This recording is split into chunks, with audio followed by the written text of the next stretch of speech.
Bonjour à tous, aujourd'hui on est le 14 mars. Là on peut voir les arbres fruitiers, là ils sont pas en fleurs. Et oui, c'est pas encore le printemps. On est encore en hiver. Les abeilles là, elles sortent pas. On va les voir. On peut voir, c'est calme plat là. Par rapport à 2 semaines là, même pas une semaine. Pas d'activité. Elles vont à l'eau, c'est tout. C'est pour ça qu'il ne faut pas être pressé pour faire la visite de printemps. Parce que quand on fait la visite de printemps, en général, on rajoute des cadres neufs à y tirer. Donc pour ça, il leur faut du nectar, il leur faut du miel, parce que comme je l'ai déjà dit, pour faire de la cire, elles consomment du miel. Donc c'est pas la peine de s'emballer, de faire la visite de printemps avant l'heure. Même s'il fait beau, on a eu une période de beau, les températures étaient agréables, fin février, ça montait jusqu'à 18. Donc ça sert à rien parce que elles vont pas avancer pour autant, parce que là ça, en fait là elles ont freiné là. J'ai ouvert cette colonie, pareil pour regarder, jeter un œil. Donc je regarde les tiroirs de fond, je regarde l'activité au niveau à travers le plexi. C'est pas un plexi, c'est un verre synthétique en fait. Il y a le reflet, je sais pas si on va arriver à voir quelque chose. Donc on voit que la colonie occupe pratiquement toute la ruche là. Ouais. Je jette aussi un œil au niveau du tiroir de fond. Ça me permet d'avoir une idée sur l'activité de la colonie. Donc il y a pas mal de débris, surtout de la surface, c'est normal. C'est une colonie qui est quand même populeuse. On voit déjà des opercules de faux bourdons. Ça veut dire que ça y est, les mâles sont nés dans la ruche. C'est aussi un signe comme quoi c'est une colonie qui est forte. Pas mal de pelotes de pollen tombées. C'est aussi le signe d'une activité importante au niveau de la reine. Elle pond pas mal là. Voilà. Ce qui est important d'observer aussi, c'est s'il y a des traces de couvain plâtré. C'est une mycose qui se met en couvain et le couvain va se transformer. Ça va faire comme des petites boules de plâtre. C'est en fait le couvain champignon qui s'est développé en couvain. Et voilà, donc il n'y a rien là, c'est bon. Ça peut arriver ça aussi. Bon, trouver les pinces-oreilles, mais bon, ça c'est pas grave.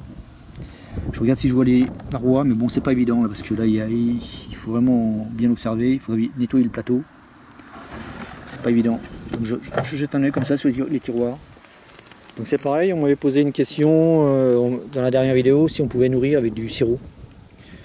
Bon, s'il n'y a rien d'autre, on peut. Si ça peut éviter la colonie de mourir de faim, on peut le faire. Mais bon, c'est pas l'idéal. Pourquoi? Tout simplement parce qu'en fait, en nourrissant avec du sirop, on va simuler une mielée.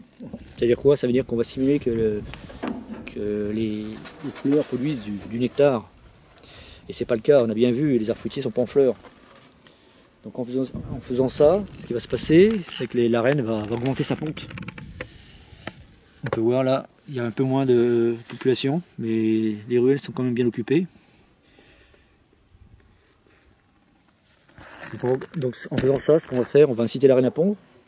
Et le problème, en incitant la reine à pondre, il va falloir beaucoup plus d'abeilles pour s'occuper du couvain. Et forcément, derrière, si ça se remet au froid, il y a une partie du couvain qui va être délaissée. Pourquoi? Parce qu'elles ne pourront pas s'occuper de tout le couvain. Donc le couvain qui va refroidir, il va mourir. Par contre, si c'est une colonie qui est populeuse, et si on lui donne du sirop, ce qui va se passer, c'est que elle va pouvoir s'occuper du couvain parce qu'elle est assez populeuse. Mais le problème, derrière, il arrive un moment, il n'y aura plus de place parce que les abeilles vont stocker. Et la reine, elle va pondre jusqu'à bloquer jusqu'à avoir un blocage de ponte parce qu'il n'y aura plus de place. Ce qui va se passer dès l'instant qu'il va faire beau, que ça va se remettre au beau, la colonie va s'aimer. Et oui, malheureusement. Donc il faut faire attention, on nourrit sans sirop. Pour l'instant, l'idéal c'est de donner du candy. Le candy c'est du sucre aussi, mais sous forme de pâte. Donc lui il sera pas stocké, il sera uniquement consommé si la colonie en a besoin. On va jeter un œil sur ce tiroir de fond. Donc là aussi, on voit pas mal de déchets, donc on va aller voir. Je vais mettre en macro plus loin pour voir. On va jeter un œil ensemble. Allez, c'est parti. Donc là on voit pas mal de débris de cire marron. Donc tout ça, c'est comme j'ai déjà expliqué dans d'autres vidéos, c'est les opercules que les abeilles déchiquetent pour accéder au miel. Et c'est même aussi les opercules du couvain d'abeilles ouvrières. Quand l'abeille veut sortir de son alvéole, elle va déchiqueter l'opercule. Donc tout ça, ça tombe sur le plancher, et bien entendu, comme c'est un plancher aéré, ça tombe sur le tiroir de fond. On voit aussi pas mal de pelotes de pollen.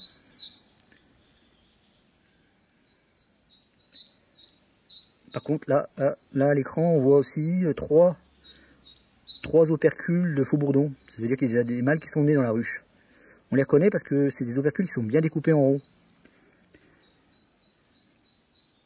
Ah, on voit aussi des écailles de cire translucides. Ça ressemble un peu comme des petits morceaux de verre. Là. Ça brille. Donc la cire, c'est l'abeille qui l'a produit. Donc en général, on l'appelle l'abeille cirière.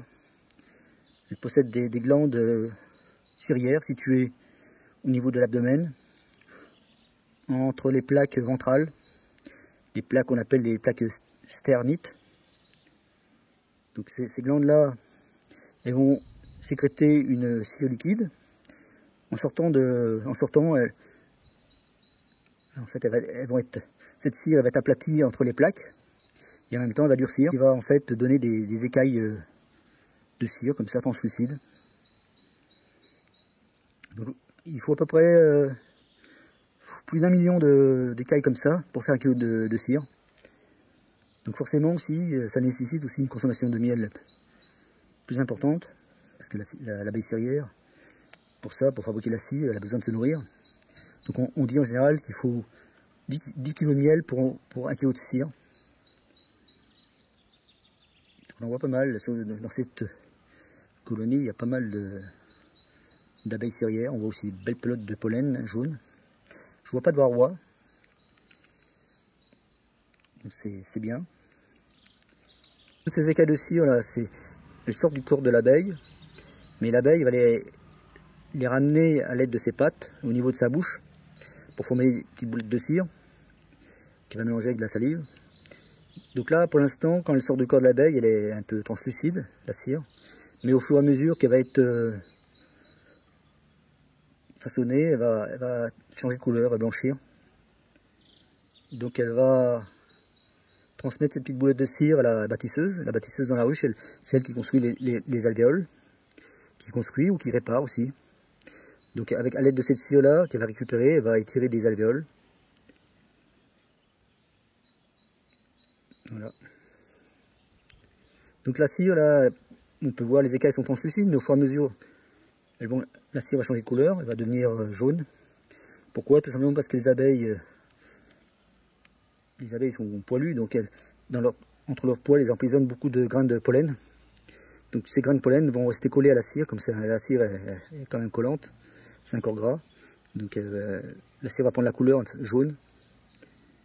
Après elle va foncer, va devenir marron, comme là on voit ces marrons, les marrons là. Tout ça c'est les débris de cire là, c'est parce que la cire s'est teintée avec le temps, parce qu'il y a eu de la propolis aussi.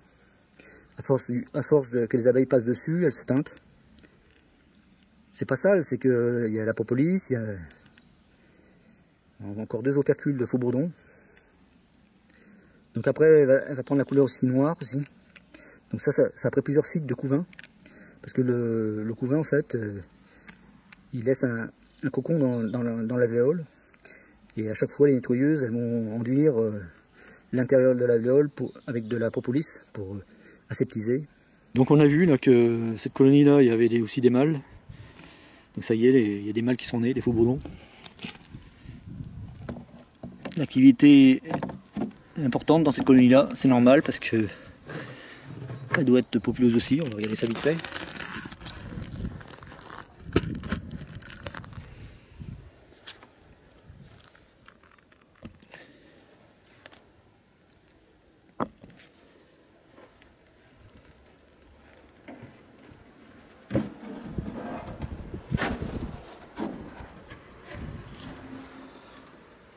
Donc là, à première vue, elles occupent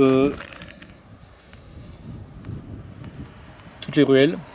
Donc c'est en effet c'est une colonie qui est quand même populeuse. Elles sont calmes les abeilles là.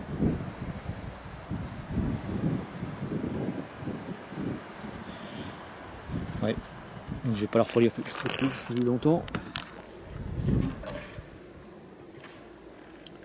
Donc il faudrait être vigilant parce que c'est ces colonies là qui vont essayer en premier, c'est sûr. D'instant qu'il n'y a plus de place, elles vont déclencher la fièvre d'essaimage et ça va partir. Bon allez, terminé pour cette vidéo, à la prochaine.